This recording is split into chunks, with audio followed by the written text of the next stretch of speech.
coming down to the 16th bull. Catholic Boy is pulling away.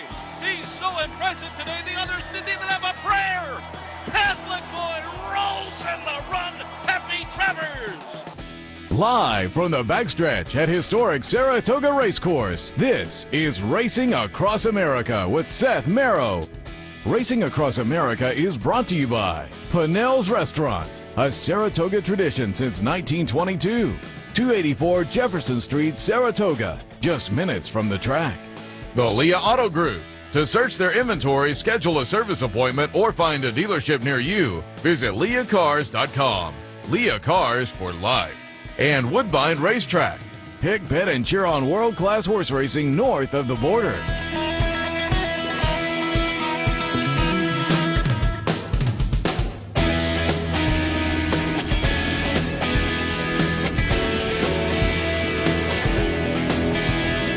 Good morning. Welcome to Racing Across America on this Thursday morning. I'm Seth Merrow here in Saratoga. If you're planning a trip to the track, you will enjoy Thursday afternoon, and we'll talk some Thursday afternoon racing in just a few. We'll have Dave Grenning a little bit later looking at some of the stakes coming up. Friday, the Curlin, and over the weekend, some stakes including the Jim Dandy. We'll also talk to Anthony Mormino, who has a Del Mar blog on the Capital OTV website now, so we'll get some of his impressions over the first couple of weeks of racing out on the West Coast. But let's start out talking Saratoga on this Thursday afternoon, because the opener today, the Grade 1 Smithwick, and with 4 horses in, top jump trainer in 2019 and multiple leading trainer in previous years, Jack Fisher. Jack, good morning. Thank you for having me. Thanks for coming over. We appreciate it. And we'll talk a little Smithwick and your horses in a few, but as always, when I get folks in, I like to introduce to the audience that they may not be familiar with your background or whatnot, and reading a little bit of bio information. It seems like you got into the game with family connections. Yeah, my dad trained, he trained jumpers first and then just basically flat horses. He started the Pier Hill Training Center. Oh, really? Yeah. Just because, you know, in the local area, he was trained at Philadelphia Park then. Yeah. He didn't really like that, so. And it's just, you know, Fair Hill to me is a great place to train a horse, which other people have figured out too. Yeah, it's become a base for some major trainers, and it's so centrally located. You can start there and kind of fan out to all the East Coast tracks. Exactly. And they have the option of the different surfaces as well. So yeah, that's interesting. That was the start. I also read you started your career as a rider, and a rider in timber races. Explain the timber races to people. So timber racing, over here we have the hurdles that you see up here, but they also have timber races, which are solid board fences or post and rail fences. And they started out generally because that's what people fox hunted over. So it started out that way. And I was lucky that, you know, I started riding races when I was 16. And my first horse was a horse named Juggernaut that was Horse of the year before I rode him, so I thought I was really good. Talk a little bit about the riding career. How long did it last? Probably longer than it should have. But yeah, I was very lucky in the riding career that you realize later that it was all the horse. That, you know, I had Juggernaut, and then I had some other good horses. I had a horse named Saluda that won like 6 Virginia Gold Cups in a row. I had some really nice horses, which really helped. And does that experience benefit, I assume, benefits being a trainer? I think, you know, being a trainer that you get that hands-on instead of just, you know, again, doing those horses, you learn everything about doing horses instead of just coming on, getting on horses and leaving. Again, reading some of the bio information, I was laughing last night. Do you still get on horses? And one of the quotes I read was, Jack doesn't always wear the helmet, but when he puts the helmet on, watch out. Well, funny, yeah, I do. I you know, at home I get on like 7 sets a day, but I don't school anymore. I schooled one horse last year just over the rolls, which are the, you know, the foam things in front, and I did put a helmet on. I don't wear a helmet at home because in the old days we never wore helmets, and so I just don't. And I'm not insured by my workman's comp, so it doesn't make any difference. And I had a fall and knocked myself out. So, and I blame it on the helmet. You've kind of alluded to it. Talk a little bit about, because You know, we redid PPs, and you don't see a lot of training lines for steeplechase horses, and obviously it's different. Talk a little bit about the difference between, you know, we're used to as handicappers. You see the 4 furlong, the 5 furlong workout, which are on the main track, or a facility like Saratoga, you have the training track, the Oklahoma. But what's the training regimen for jumpers? So for me, it's basically the same as I train plot horses too, but at home I have a poly track. We have turf gallops too, and we're just not putting the times in. And you know, again, I don't think the times mean that we work slow works at home, because I think they stay sounder longer than me putting the fast work in. And even with the flat horses, I don't put fast works in. Talk a little bit about the jumps. Is that part of the training regimen between jump races? Do you have to get them over the jumps training just to keep them sharp? Well, I go back to, I had a horse named Woody Boy Wood that was a good horse a while ago, and we changed him to a timber horse, but that didn't work out. So I ran him back over hurdles, and I ran him in a stake down south, and he won. But going into it, I realized I hadn't schooled the horse before that. He hadn't seen a hurdle in a year and a half or 2 years, and it didn't. You know, it's kind of like horses I get that I'll run back on the flat gate work. Once they're fine. I mean, you know, they figured it out. It's like riding a bicycle. How do you, though, and I'm assuming, because I know that's a good second career for some of the thoroughbreds who raced on the flat to move to the steeplechase, so I assume you've had that. How do you then take them and teach them to go over the jumps? Well, I get a fair number of horses that, you know, expensive horses too, that sold, you know, $700,000 yearlings that are, you know, let's try something different. And again, to me, it brings out, and it works for the flat horse too, that, you know, they go out, they get turned out. All my horses get turned out for like an hour or 2 hours a day. That I have like probably 50 logs in the woods that they jump through, and it's just, you know, they like the variety instead of just doing the same thing every day. So they're jumping on their own? No, they got to ride, but when you do it in the woods, there are trees on each side, so they really don't have a choice about what you're going to do here. They got to go over instead of like, let's go over there instead. Talk a little bit about, we had Bill Gallo in yesterday from the National Steeplechase Association, talked about the various meets around the country. Talk a little bit about that and the travel involved with being a steeplechase trainer. Well, the good thing about steeplechase racing to me is, number one, when I enter a horse, the race goes. That's the one thing that drives me nuts on the flat. It's entering the horse 7 times and they don't get in or whatever. The race goes. The traveling, I think the traveling is great because it takes you to a lot of places that, you know, it's fun to go to. You know, Kentucky Downs for me on the flat. I love going down to Kentucky Downs. I like staying in Nashville for the week. And we watched some Nashville races yesterday on the show, including the Iroquois. We'll watch that in a few minutes too, talking about one of your horses also. But we were talking before we went on the air, Colonial Downs adds some steeplechase races in their inaugural restart this year. Monmouth has some steeplechase races, Belmont here at Saratoga. But we were talking yesterday as well about people may not be familiar with some of these meets where no betting, but boy, it looks like it's a great social atmosphere. It's something like Iroquois. They have, like, well, Iroquois, I don't know how many people they have, you know, 30, 50,000 people, and everybody gets dressed up. You know, for me, the girls look great. I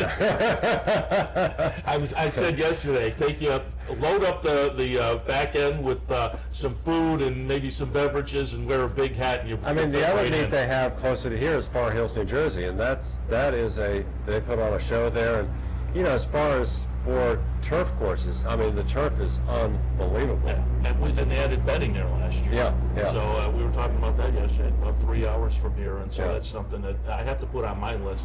I haven't been yet. I'm looking forward to it. Up here at Saratoga, where is your training facility? Describe that a little bit. So my training facility is just north of Baltimore. It's like 20 miles or 15 miles north of Baltimore. Maybe 10 years ago I put in a poly track. We have a 7/8 poly track, but it's different. It's more of a European style. It goes along the bottom. It's a dog leg up a hill. Okay. Again, so I don't have to go as fast with things that are going up a hill. Again, you're putting less stress on the front legs. And we have about the same as turf gallops, and we do it like a European. We keep moving over, so we have new turf all the time. We fix what we just tore up. And with the schedule up here, mostly Wednesdays, some Thursdays, I'm assuming your game plan is to ship in and then go back home. And I used to take like 4 or 5 stalls up, and I'd change every week horses up here. Now I'm just shipping into the receiving barn, which seems to be we want to race on Sunday, so that worked out well, and I think it works out pretty well. Well, what's your favorite venue? Up here. Okay. And is part of it just you're in front of the crowd, and I always say it, I mean, I'm sure some of these hunt meets are the same way, but up here, I talk about on the flat, certainly, but I think with the jumpers as well, big crowd and really knowledgeable about the game. Yeah, yeah. So it's fun to run and win in front of that kind of crowd. And the other thing is some of the bettors that really know, do well, and they come and say, that was great today, And that's kind of cool. Which certainly helps, and I advise people, and I will mention it again, on the steeplechase side, if you go to the National Steeplechase Association website, you can pull up the archives of all the videos if you want some trip notes, and as I say, trip notes can be important in the jump game. Let's get to it and talk a little bit about the AP Smithwick today. You have 4 in. All 4 are going to go? All 4 are going to go. Let's kind of plow through them one by one here. And yesterday I showed some video. I'll show it again today from Von Romanet, and I'm guessing the S is silent. At least that's the way they were calling it. I haven't learned how to pronounce it, but I think you're correct. And I did look it up on Googled it, and it is the most expensive wine in the world. Ah, there we go. And as I say, I pulled up a race from Ascot last year. We'll see Von Romanet, and as I say, the announcer was pronouncing it the way. Von Romanet. But they take jump racing so seriously over there. I always give an extra look to these horses coming over from Europe. You'll see, he's gutsy here, kind of gets challenged late, but holds on. Your thoughts this afternoon for Von Romanet? So Von Romanet, there's a trainer over there named Richard Newman, who's one of the leading trainers over there. And he was supposed to go down as trainer. They sent him over to me because my advice for foreign horses is you need to come over here in school. That I've seen horses ship over from Europe that run here and haven't jumped these fences, and they jump them too big and spend too much time on them.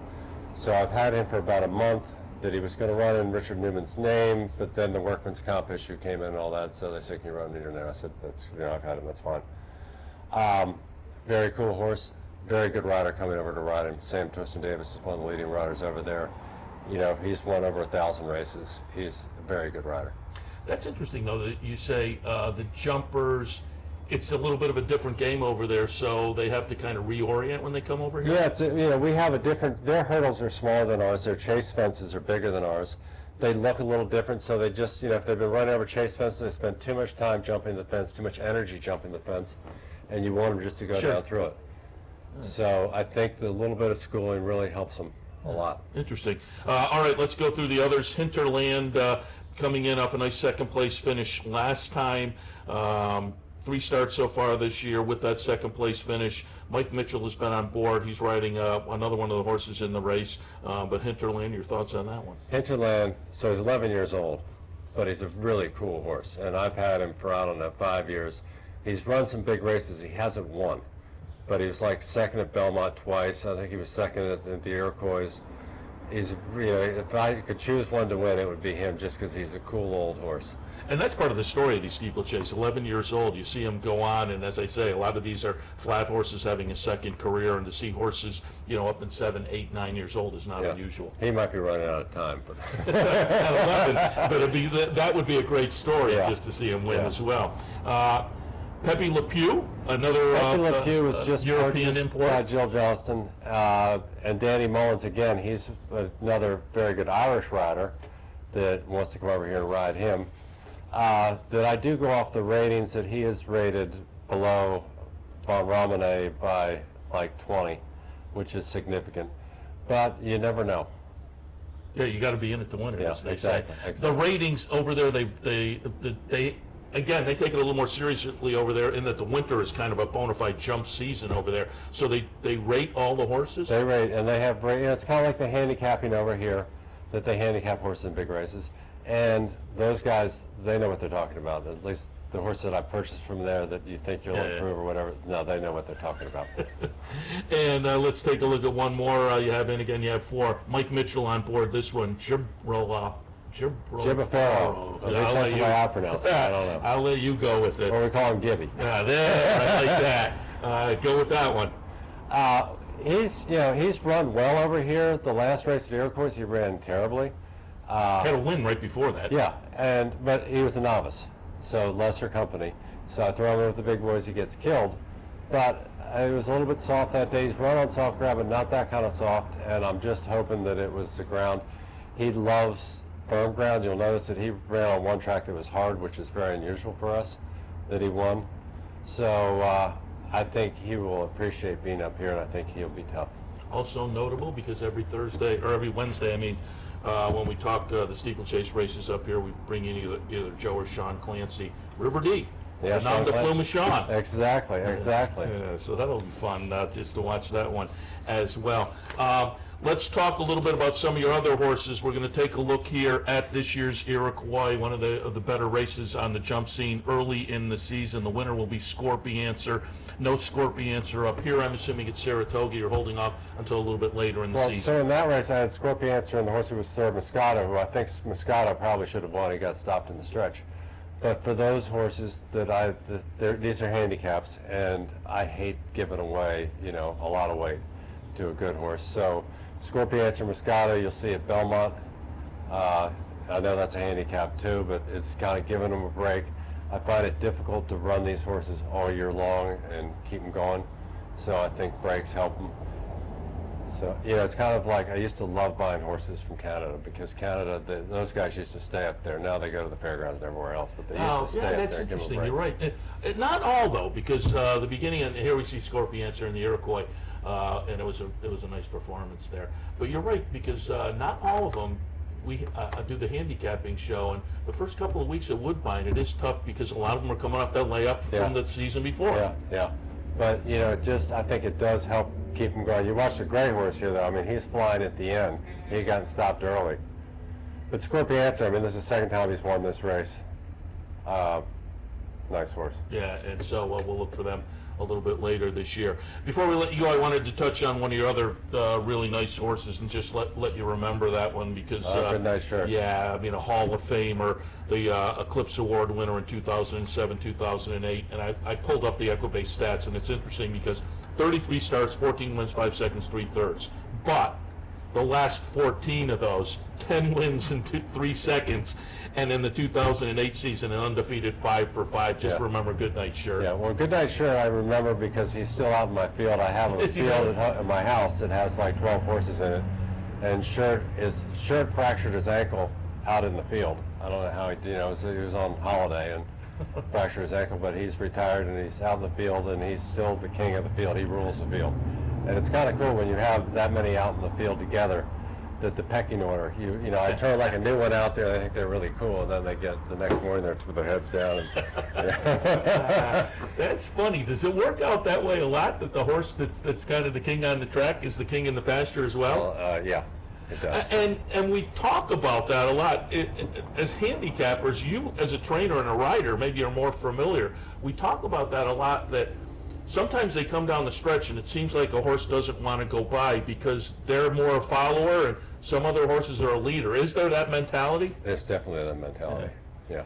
And as I say, some of them just seem a little camera shy and don't want to go by, and so they're kind of giving way to maybe the leader of the pack a little more. That's why you see a lot of blinkers. To be honest with you, the horse I ran on Sunny Sight that won, I want to put blinkers on him because I wanted to put them on before the race because I think he wants to be more of a follower, just like you go. I'm cool back here,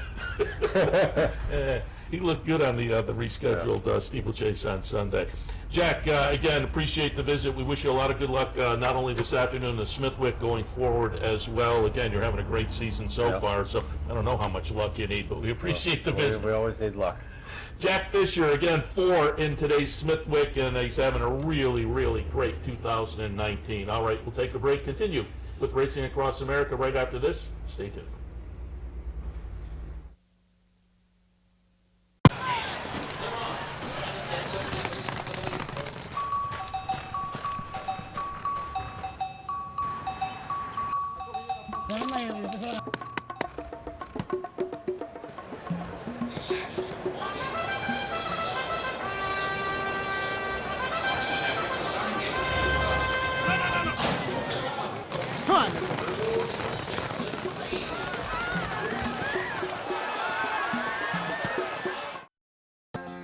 like free money? Well, Capital OTB gives its players plenty of opportunities to cash in. At Capital OTB, there are so many ways for horse players to receive bonus dollars by simply participating in promotions such as our bankrolls, bounty bets, online handicapping contests, and much, much more. Plus, with Capital OTB's Player Rewards program, you get actual cash back. So what are you waiting for? Log on today at CapitalOTB.com or CapitalOTBBet.com and claim your free money.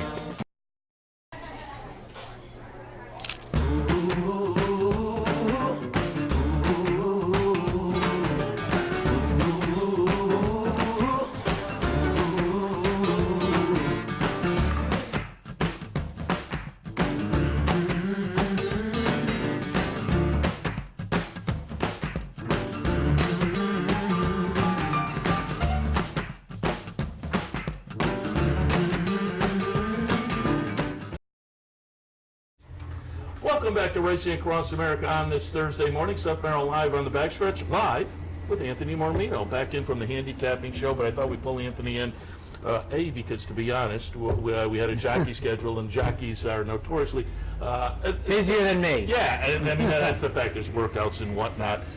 So we appreciate when they can make it, but it's not. We will reschedule. We wanted to talk a little bit about PDJF Awareness Day, and so I'll remind people that Saturday there'll be an autograph session out behind the Jock Silk's room with a great cause suggested, and great Sunday cause. night they have the karaoke over at Vapor. So when's the basketball game? I think the 8th, if I'm not mistaken. The 8th. What do you mean mistaken? It's probably the only thing on your calendar, smartphone, is when this year, I don't know. I was a little too far down the bench last year, which is fine, which is completely understandable. But I don't know whether the minute of playing time gets my juices going anymore. I may sit in the stands and root. As I say, it was fine. Do you still play? But we don't see each other as often. It used to be like 3 nights a week. Well, at least a couple. Seth continued on with active sports. I took up golf, but that's good. And Mike McAdam and I went out and played the last week of summer, probably last year. It was shortly after the meet ended, and I had not played at all last summer. And boy, it showed. I got my money's worth on the golf course. So how'd you hit them? Often. You got me there. All right, again, I wanted to bring you on because start of the meet we had Tom Amello on. He talked about his blog that will be on CapitalOTB.com, the website throughout the Saratoga meet. You also doing a blog. Talk a little bit about that. You're focusing on Del Mar. Yes, most would say I have that West Coast bias, so we're doing a Summer Series podcast each Friday and Saturday. And Fridays, I've always loved Friday at Del Mar because for us, the first post is at 7 p.m. I'm right with you. Years ago, Seth, as you remember, Fridays used to be 9 races here. You could relax, get a quick dinner, and tee it up for Del Mar at 7. Now it flows naturally into it. And then Saturdays, as you know, Del Mar is their summertime haven for Southern California racing, is a big day. And last weekend was their first Saturday of the meet. They, Seth, it's funny how I tell my wife this all the time now. I'm 56 years of age, and a lot of my good memories, our deep ones, are almost 40 years old. And I say, a lot is supposed to change in 40 years. My point being, Del Mar used to open about 1 week before Saratoga and run about 8 or 9 days after. It used to end on this Wednesday. It used to run the Del Mar Futurity the Wednesday after Labor Day. Well, now Saratoga opens up before Del Mar. My birthday's during the meet. I never thought that would happen. And they both conclude on Labor Day nowadays. So Saratoga opened up. We had a full weekend before they opened up. Del Mar opened up on Wednesday, and then they had a good Saturday of racing to kick off their meet.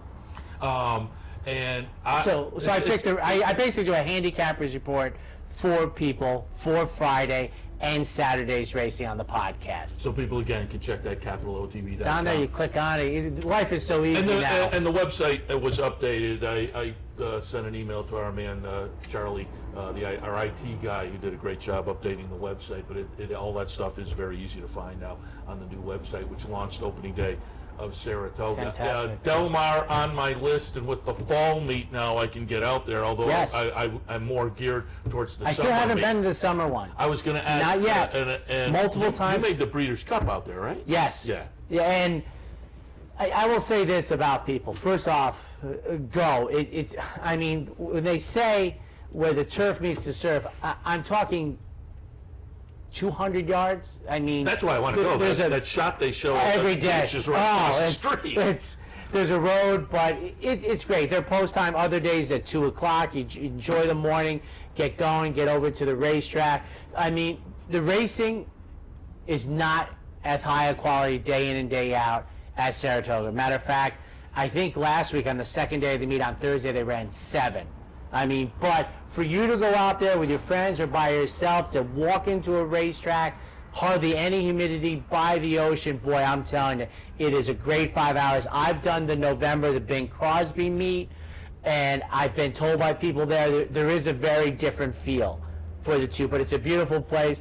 The Breeders' Cup, it was just crowded. It's a small racetrack, folks. 1 mile circumference for the racing service, but the plant is, Seth, I'm telling you, 15 minutes to walk, and that's all there is. I mean, when you see the paddock and you see the horses going out onto the racetrack, you've seen 60% of the racetrack. So on any other day other than Pacific Classic Day or opening day, I always say this to people. Opening day may be their big day. It's bigger than the Pacific Classic Day, and Seth and I both love sports.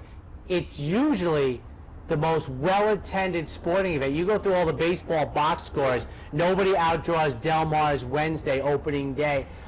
It is a cultural happening, and I've asked my wife, our son now will be 13 the day after the Breeders' Cup, if you can believe that. But I want to go for their opening day. I've heard so much about it, but the summer meet is fantastic. Yet to be there. But you should go. I know Seth a long time. Seth likes the water. You should make a quick jaunt out. That would be my game plan. A little beach in the morning, boom. I tell you what, if you want to go someday and you need somebody to sit in for the Racing Across America, I'd be happy to for you to get out there. I'd be on the front side smelling like suntan lotion because that would have been in the morning on the beach. It's a tremendous. Let me just hit on some stakes so far. Opening day, the Oceanside, which many years has been a split division, but this year they got a nice field of 12. Jessican, if I'm pronouncing that correctly, the favorite, won that one. Mucho Unusual wins the San Clemente for the 3-year-old fillies. Bowie's Hero wins the Eddie Reed. One quick thing, just a quick thing. Seth mentioned, out of Del Mar, their 3-year-olds really turn their attention exclusively to turf racing. Unless you want to run the Pacific Classic. What's interesting is both sexes have a 3-race series. The Oceanside, which one year was split 3 ways, is restricted to non-stakes horses. The San Clemente gets the fillies off graded stakes. Their whole series is nicely done. So they turn their attention, which is often why we get Southern California dirt horses in the summer, because they have no options at Del Mar. That's a great point. We do sometimes in the Travers, Jim Dandy, you'll get the Southern California horses because, as you say, there aren't the same options out there on the dirt. And on the opposite side, ours go out there for their 3-year-old but I think that 3-year-old turf division is a nice subdivision, and so it's fun. That Oceanside kicking things off, and then a little bit later, again, that Del Mar Derby. Eddie Reed was Bowie's Hero, and I think we pulled up the replay from last weekend. San Diego? The San Diego. I mentioned the Cougar yesterday. It was won by Campaign, and I mentioned that because I think there's a couple of local people that are involved in that ownership group that listed on Woodford Racing. San Diego last weekend. Traditionally a prep for the Pacific Classic. Now, Catalina Cruiser, a little more of a sprinter, but coming out of the race, they were talking about Pacific Classic is in their sights. Well, Drew the Rail, my top pick on the podcast was Dr. Dora, who was the scratch out of here. And Seth, you know me, doing the handicap sport for a long time. 1 to 9, look like winner the whole way. I'll be interested to see if they want to continue going forward. My question for Cruiser for them is, if you go to the Pacific Classic, so you're talking 10 in late August, what's your plans for the Breeders' Cup? The mile, the Classic, the sprint. I mean, and just listening to trainers through the years, go back from a mile and a quarter. If you get him to be at his A game going 10, I don't know where it leaves them. I I mean, Really talented horse, though. Yeah, so I it's would fun be- to see what they do choose to Sure. Like I know I've heard Brian told me earlier that Matoli is going to get back to sprinting. I mean, I know he won the Met Mile one turn in elongated sprint, but he's going to go back to sprinting. But Catalina Cruiser, he's put them in a very interesting spot because, Seth, as we know in America, and it's always been this way, distance of ground racing is usually more financially worthwhile than sprinters. Maybe they liked his effort at 1-9 at 8.5 furlongs and will want to go forward in the Pacific Classic later in the meet at 1.25 miles. Yeah, he was $2.20 to win Yeah. in there. Some outclassed rivals, Joel Rosario out to ride in that San Diego last weekend. So far, you know, we're barely into the Del Mar meet. Yeah. Anything stand out to you so far? Well, a couple years ago they went back to dirt, which you know made Bob Baffert and many people very happy. The turf course changed years ago. It used to look like, and Dick Powell gave me this line, it used to look like they didn't own a lawnmower. I mean, the lawn guy, you look at some 1980s Eddie Reeds or such, it was completely different. Then they went to that pool table that Hollywood Park always had and Santa Anita had. And it's funny because I think in Southern California, and I know many of us public handicappers pull our hair out in New York, no pace. You will usually get pace in the turf racing there. The problem is, Seth, and you'll notice this when you go out there, with these 1 mile racetrack circumference on the dirt, the stretch comes up immediately in turf racing. Yeah. But off the pace runners still have enough ability to get home on the turf racing, and on the dirt, speed is just king in California. It's almost always been that way. I think, Seth, it could be in New York if jockeys decided that they wanted to. I think they'd find out such an advantage in North American racing for early speed. But I like off the pace on the turf at Del Mar. Usually you get pace to run into. That helps them because I'm telling you, you look at the turf course there, you look up, you're like, my goodness, they barely can get rolling, and the line comes stretch off the pace on the turf and dirt speed is very dangerous, which Santa Catalina, who I think only other start this year was the True North, sprinting in New York, then goes back out there to roots. So interesting campaign, as you said, extreme, a lot of talent for that run. And he'll be fun to watch Yes. again to see where they do choose to go. Let's shift gears a little bit. Saratoga underway, and also last weekend the Haskell down at Monmouth. Saratoga had the Coaching Club American Oaks on Sunday. I said on the weekend, or I said yesterday, with looking back at the weekend, I think both 3-year-old filly and 3-year-old male division kind of got the leaders they were asking for. A lot of people, even before the Haskell, were kind of feeling Maximum Security was on top. I was still a little dicey on that, but I think with the Haskell, he clearly now is at the top of the division. And Guarana, with, you know, Serengeti Empress came out of the running the Oaks test with I think all kinds of question marks still, and so I think that. Well, I think division she's was answered really, one of the questions that she's going to the test. Yeah, you know, and I Tom think the Davis doing a division great was kind of, job. you know, calling out. And I think Guarana, lightly raced, but 2 grade 1s and 3 starts. She's at the head of the class.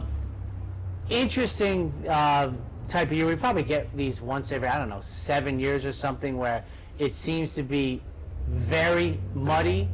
But now, here's what I thought about Maximum Security. I was at a wedding in Philadelphia that the delay actually helped me at the Haskell. The nuptials were at 5, and it kind of helped me. But I don't think, I mean, because of the claim of foul and more confusion with him, I think he's on top. He's not my favorite 3-year-old, but I think he has done enough. I wouldn't have taken him down either time. So to me, he's the one. Now, for you talking about Guarana, boy, I think they were knocking a Coaching Club American Oaks winner pretty quickly, I thought. Now, it'd be interesting also, Chad Brown, where's she going next? Alabama? I have Dave Grenig up next, so I was looking Okay. at some of his coverage, and he's said possibly the cotillion skipping the Alabama. that's And Chad says seems not, like not what I would because of have a guessed. 1.25 miles, more because of the timing. Timing. Well, that's he knows. But he hadn't He's committed about to as that. good The at timing. Alabama's possible. And then my guess would be, so my guess is the way he races, it's the cotillion to the Breeders' Cup, so she would have one more race from July. But there's a lot of talent there. I mean, it won't happen, but I'd like to see her in the test, going one turn at 7/8. She should be pretty good. Well, remember those days? The test you should. Oh, do I remember them? How much gray hair? Years ago, things having changed since. That is something you just isn't even remotely in the back of your mind these days. Who was the last one to do it? Who was the last one to do it on 9 days? Ooh, I don't know. Go for one. Oh man. Because the next year they went to 5 weeks, and Versailles Treaty, the test was the added Saturday, so she got the 2 full weeks. But go for one.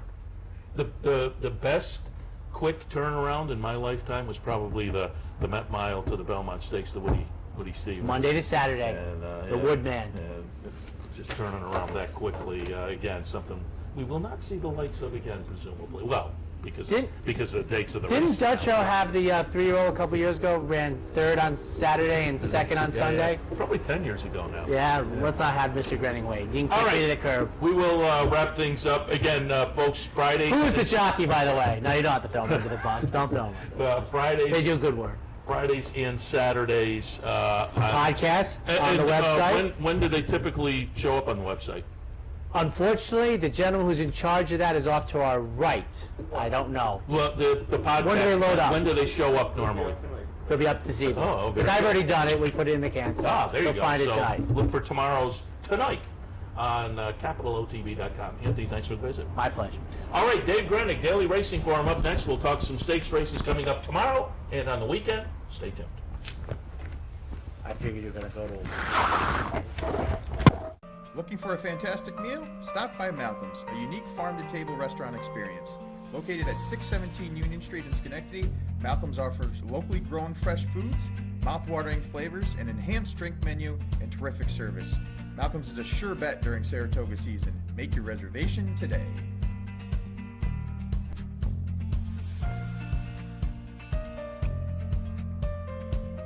In a recent study of some of the top online wagering sites, Capital OTB won big in total player rewards, far surpassing some of the best-known wagering sites in America. While other rewards programs simply offer you points redeemable for gift cards, Capital OTB's rebates are paid to you in actual cash. Plus, Capital OTB gives you full and immediate access to your money. So if all you're getting now are points and gift cards, join Capital OTB Player Rewards today and get cash back. Visit CapitalOTBBet.com and sign up today.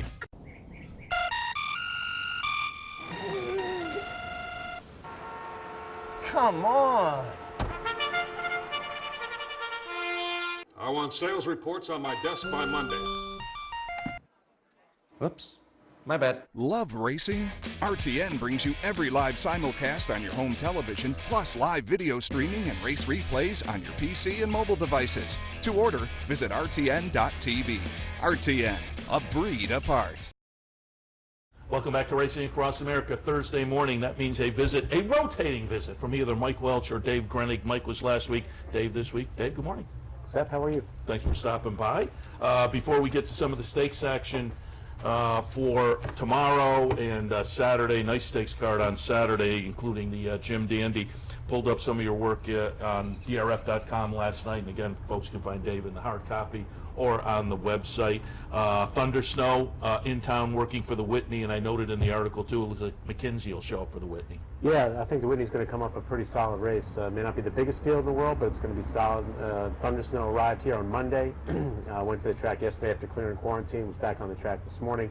Scheduled to breeze on Sunday, and that'll be his one and only work for the Whitney. I thought he ran a very respectable race in the Met Mile. He finished just behind McKinsey, who was expected. Actually, I think he worked yesterday, and he's supposed to fly in here on Tuesday for Mr. Baffert. And then Preservationist, who won the Suburban. Initially, Ginny was talking about skipping it and going into the Woodward, but they're going to run the Whitney as well. So you got 3 really solid horses. Oh, that's interesting, because he really was in the winner's circle right after the race. He really was kind of thinking, Woodward's more in my... yeah, they waited a long time on this horse, and I don't think they want to wait any longer. Yeah. He's sound. The iron is hot. Yeah, he's healthy, he's sound, he's running great. Well, you don't want to skip a race like the Whitney. Code of Honor, not in the Jim Dandy this weekend. You noted they're looking to train up to the Yeah, Travers. the Dwyer to the Jim Dandy's only 3 weeks, and I think what Shug was thinking, if I run him in the Jim Dandy, then I might not have the horse I want for the Travers. So the horse has shown a propensity to run well fresh. He did so in the Dwyer coming off the Derby. He did so, I think, in the Fountain of Youth. It's just a smart thing to do. He's not a very big horse, so they're just going to take their swing in the Travers.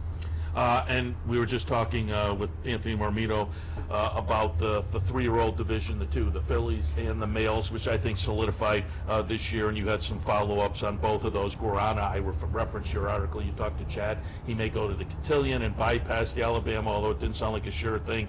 And Maximum Security, you had quoted Jason Service. Doesn't sound like a sure thing for the Travers, although that's kind of the goal if he's doing well. Yeah, we'll go with Guarana first. She's now won the 2 Grade 1s with good spacing between her races. She's lightly raced. I'm not so sure that the 1.25 miles doesn't factor in here a little bit. He says no, but I think at this stage of the career, her career, there's a Grade 1 worth more money at Parks with more time. If she wins that one, there's 3 Grade 1s. She probably puts her at the top of the division. Oh, by the way, he has a nice horse that probably is maybe better suited for the 1.25 miles in Dunbar Road for the Alabama. I think he can do a nice job of spacing those, of separating those fillies out until they really have to run against each other. Maybe the Breeders' Cup if they don't get that far. Maximum Security, the objective is to run in the Travers, but Service wants to make sure the horse is doing really well. The whole day at Monmouth was a mess in terms of the heat, in terms of the delaying of the race. So, he wants to monitor the horse. The horse came out of the race a bit tired, which you would expect. Everybody, I think, who was at Monmouth Park that day came out tired, equine and human. And I think the horse is still at Monmouth Park. You want to get some fluids built, into the horse, build some strength back up. And then I thought he was supposed to ship here tomorrow. It's still possible. I haven't talking to the assistant. He was unaware of that. He thinks it might be next week, but I think if the horse is doing well, the Travers is the goal. I think Gary West would like to run in the Travers. Now I know people say, well, he's got game winner for the Travers. Yeah, he can run more than one horse in the Travers. So there's the updates on some of those horses and some more interesting 3-year-olds on the weekend, Friday and Saturday. And let's start by looking at the Curlin tomorrow. 3-year-olds, and this is a restricted stake, 3-year-olds which have not won a stakes race, 1 1/8 miles, 100,000. Field of 9 in here. Endorsed for Kieran is interesting. Jason Service brings in direct order. Highest Honors is kind of the other Chad, because I'm going to pull up an allowance victory back on June 22nd from looking at bikinis. Second win in the second career start. Nice maiden breaker, and then a nice follow-up in this race. Looking at bikinis is the number 2 horse. I just think, he's coming in. Nice little bullet workout as well. I think folks are going to tilt in that direction. I haven't finalized my thoughts, but boy, looking at bikinis looks pretty. I didn't mention Intrepid Heart from Todd Pletcher, but what are your thoughts on the Curlin? Yeah, you landed on the one I thought was the one to beat, looking at bikinis. If you go back and look at that race, sitting right there, and then all of a sudden he gets shuffled back to like 4th or 5th and has to rally. 2 horse. Right, he's close up here inside. He's Castellano's going to sit up back off what looks to be developing into a 3-ply speed duel up front, saving all the ground. And then, but later on in the race, he gets a bit of a jackpot and gets shuffled back, and then has to go wide, and still made a very nice run. His other horse in here is also interesting. Highest Honors, the 8. If you go back, I watched that first race from that horse yesterday back in April at Keelan. He's trying to rally up the rail, and he gets shut off big time. And goes outside, comes again, and only gets beat a neck, and then comes back with a nice allowance win against the nice horse in Meet Me in L.A., who came back and, while defeated, was put up to first, and I thought that was a solid effort. And I think Highest Honors, being with the pedigree there, definitely says wants to go 1.5 miles. Going back to looking at bikini, so here he's back to 5th here at the 3/8 pole, and he's getting back into the race, and he's going to go widest of all here. Castellano takes him widest of all, and then he's going to just kind of gradually wear down the horse on the lead there. And I thought it was a solid race. I thought he wants, it's an indication he wants to go further. This horse was being pointed to the Breeders' Futurity last year after the maiden win at Belmont Park, his last work. he got injured in that last work, and it took a while to get him back to the races. But this was a good comeback race, I thought. The time was pretty good too. I think it's like 1:40. Or this was the mile. So solid time off the bench. Good, probably got a world of education in this race. It's probably worth 2 races. But one point I did want to make. A lot of people sometimes get angst over, why do you have the Curlin and the Jim Dandy on back-to-back days? Last year was a perfect example of why? Because I think horses were cross-entered. Yeah. 3 ran at 1 and 5 and 0. But this year, I think it's a perfect example of why you do have it. This race is an allowance race. Yes, it's stakes. There's only one stakes winner in it. That's Cairo Cat, and he hasn't run in a stake. He hasn't run since September. These horses need to run against these horses, and then Saturday, you've got all stakes winners in the Jim Dandy. 3 or 4 of them are graded winners, and those horses need to run against those horses, and then come back at the end of the month, end of August. I keep forgetting what day we're at. End of August, and then all meet up in the Travers. And I think the seasoning that the horses that are going to get in the Curlin is going to help them be more competitive in the Travers than if they go against these horses tomorrow in the Jim Dandy. Yeah, and a nice full field of 9 again in the Curlin. All right, let's move on to Saturday. We'll get to the Jim Dandy in a moment, but let's start things out. We'll go in chronological order and take a look at the A.G. Vanderbilt. I had to pull up because I have been a fan of this horse going back to Oaklawn last year, but particularly this year. Matoli in the Met Mile. Now, McKenzie makes a late run. A lot of people thought McKenzie may have been best, but Matoli got the jump and got it done. Matoli's the number 3 horse, McKenzie the number 2, Thunder Snow the number 4. Strike Powers in Saturday in the Vanderbilt, who has gotten back to that form that showed the promise early in the career. Forenzi Fire, the Belmont lover, had a little bit of a disappointment running 5th in the Met Mile last time. But gee, to me, now maybe the 1 post position is a little bit of a knock, but Matoli just looks like kind of a monster in the sprint division at this point. He is, but don't leave out Imperial Hint. I mean, this horse, I don't know if probably performance than Imperial Hint when he got credit, but this horse is very, very good. He see what it is last year. He's in sprint.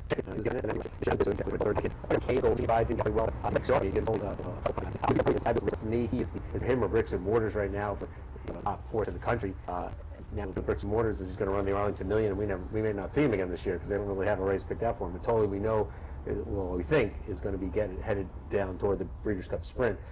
But his Met Mile was tremendous, and I know, like you said, McKenzie. People say McKenzie might have been best. No, Matoli took the heat through fast fractions and kept going and won the race. He was best. Yeah. McKenzie was second best, but he was good, but he wasn't as good as Matoli. Yeah, a 108 buyer too.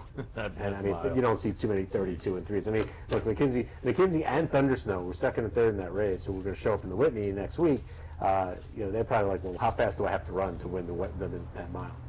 All right, let's move on to the Bowling Green, and again, another nice full field in here. In this one, and I could go a bunch of different directions. I mean, Sadler's Joy on a best effort can be a player. Channel Maker was the winner of this race last year. Yeah, Primo goes for Chad Brown on the move up from Chile. I am always taking a wait-and-see attitude on these South American horses, though. So I'll do the same there, but Focus Group for Chad Brown has shown flashes. But I'm going to pull up here the Belmont Gold Cup from June 7th. The winner will be Ahmad. However you want to say it. I'll go with May. Ahmad, maybe. That one wins, the 3 horse, and Arklow runs second. Now, essentially, the horse Arklow has started 3 times, but you draw a line through the first one, lost the rider. So what was essentially the comeback in the Man of War, I thought was phenomenal. Second to Channel Maker. Off of that went off as the favorite in the Belmont Gold Cup. 2 seconds now, maybe you look at that as being a little bit of a negative. I just think the horse might be primed in here. So Arklow to me is the interesting horse. But what are your thoughts on Bowling Green?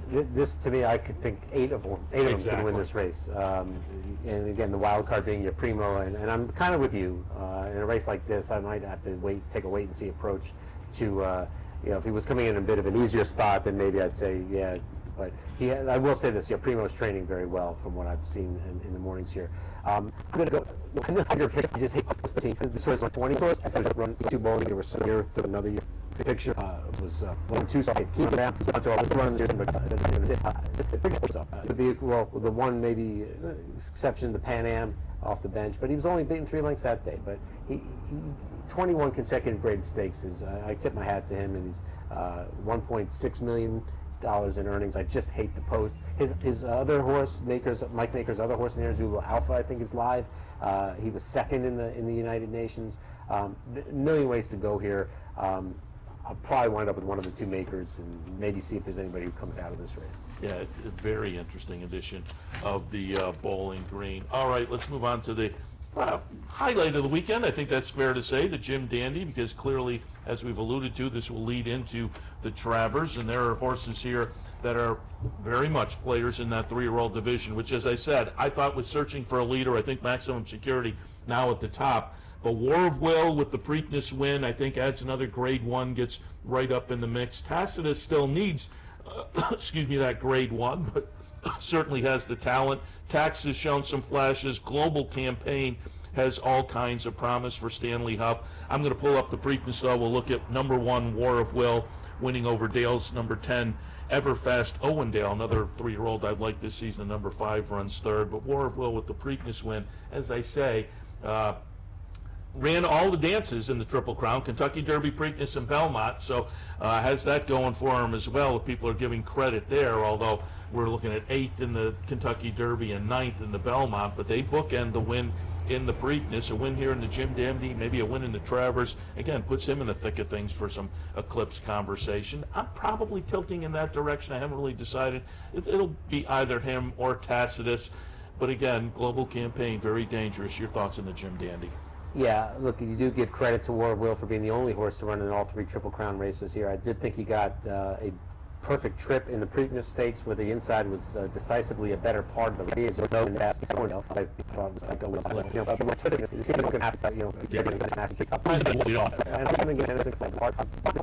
he's using the old didn't handle the racetrack excuse. Okay, we guess we can take that to heart, but I'm sort of taking a little bit of a wait and see, knowing the price is going to be short on War of Will. I need to see that he's clearly bounced out of the Triple Crown Series with no ill impacts. I'm interested in Global Campaign. I think this is a horse that Stanley Huff is back training, didn't have to come back training, sort of did so as a bit of a favor to the Sagamore people who he knows. Saw some nice horses in here, this being one. I mean, you talk to Stanley about this horse, and he doesn't get too excited, but the tone of his voice doesn't. But what he's saying about this horse is just, if you drink the Kool-Aid, and I'm starting to drink the Kool-Aid, I'm going to give Global Campaign a shot. I mean, he was good enough to run off a layoff and beat a horse in Sir Winston, who was good enough to beat some of these horses that are in here in the Belmont Stakes. He's had some difficulties, has some foot issues. He got hurt in the Friendly Youth with a foot problem, and even in the Peter Pan, he came out and burned his frog, the bottom part of the foot, and that's why he wanted to run him in the Ohio Derby and couldn't make that race. This became Plan B. Well, so did people forget the Peter Pan was Plan B. He was entered in the Pat Day Mile on Derby Day, but that race drew an overflow field, and he got stuck on the also eligible list and did not draw in. So he runs well fresh. He's been successful around 2 turns. He's training very well. He's got a trainer that's very confident, and I also think he's going to get a good trip. I think Tax goes to the lead. I think Global Campaign sits off of him. I don't necessarily think they go very fast. I think he gets first run on Tacitus and War of Will, and I'm going to hope that he gets the job done with Luis Saez, who, by the way, I think he won 5 stakes races last week. Oh, really? Obviously capped by the Haskell on Maximum Security. And I think a lot of jockey agents will be interested to watch this race too, and hope Global Campaign does well, because Luis Saez already has a Travers mount if provided Maximum Security gets there.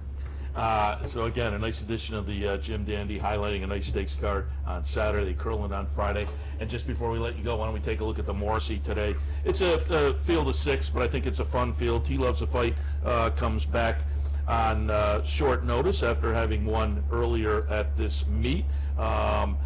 I thought, to me, it was between Celtic Chaos and Build the Suit. I do the picks on WTEN at night during the sportscast, and I said, looking at this race, I could have gone with either 2 Celtic Chaos or Build the Suit. I think they're evenly matched I just went with Celtic Chaos on the recency. That one last raced and won in May, whereas Built to Suit last raced and won in January, but did it for Chad Brown. So I'm sure the horse will be ready. I just, as I say, slightly in favor of Celtic Chaos. You know, my problem with Celtic Chaos is he needs a pace, and I don't know that he gets it in here. I don't see where the speed comes from. You could. I love Lulu to be as dangerous. I love Lulu's kind of inconsistent as far as the wing end goes, but he looks like the lone speed in here to me. And I guess Built to Suit's a little bit of the wild card, just from the standpoint of, like he said, he hasn't run since January. He got nice pace there, but he has been on the lead. Back in 2017, he won a maiden race against State Breds on the lead. So it's just curious how they decide to run him, where they put him in the running of the race. I Love Lulu to me is dangerous as a potential lone speed. Built to Suit to me is probably the best, talented horse in the race. Celtic Chaos is a closer. And, look, hats off to T Loves a Fight and the trainer Orlando Noda, who just in May claimed for $10,000 and has won 3 in a row with him. And for a guy who's just starting out on his own, it's a cool, cool story there for that guy.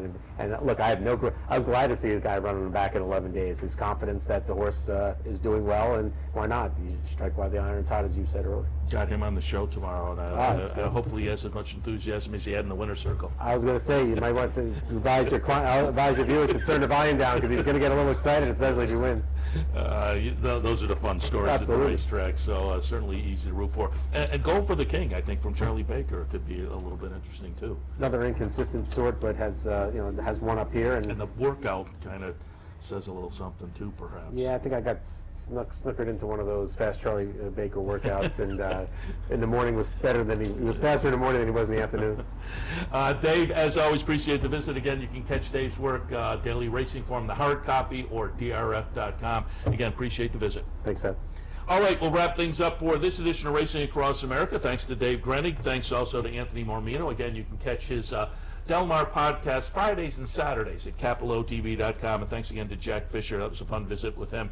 The top steeplechase trainer in the nation currently, and 4 in the Smithwick this afternoon. And so, okay, I'm being told we're going to go to a break, and then we're going to wrap things up. So that'll be the game plan. Stay tuned. I'll put a bow on it in just a minute after this break. We'll be right back. Where's the best place to find your favorite teams, your favorite food, daily drink specials, and wagering on live horse racing? Legends Field Sports Bar, 711 Central Avenue, Albany. Get your game on day or night with 75 flat-screen TVs, tournament-style pool tables, a private banquet room, and live horse racing. So if someone asks you, where's the best sports bar in the capital region? Tell them Legends Field Sports Bar, inside the Clubhouse Racebook, 711 Central Avenue, Albany. Birdstone is an outside front. They're coming down to the finish. Can Smarty Jones hold on? Here comes Birdstone. Birdstone surges past. Birdstone wins the Belmont Stakes. In front, but here comes High Chaparral. High Chaparral, the defending champ, to take it to Bob. These two arch rivals head to head with Joe Hart bearing down on them. It's going to be a 3-horse photo finish to the turn. Here's the wire. Photo finish.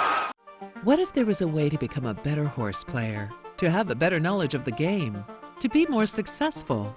What if there were a way to take what you've learned, what you know, and make better decisions, better choices? In horse racing, knowledge is a powerful tool. Race results and replays, past performances and live streaming, wagering from all your digital devices. Capital OTB. Become a better horse player.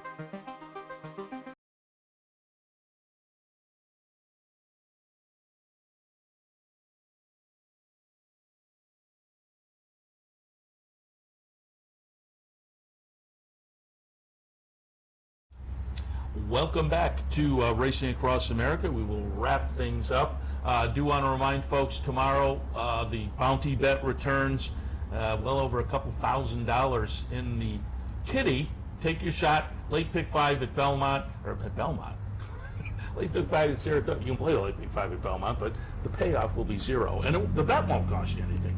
But better to play the late pick 5 at Saratoga with your Capital OTB bet account, and you have a shot at the bounty. if multiple people hit, and again, you're only playing against people playing on CapitalOTBBet.com.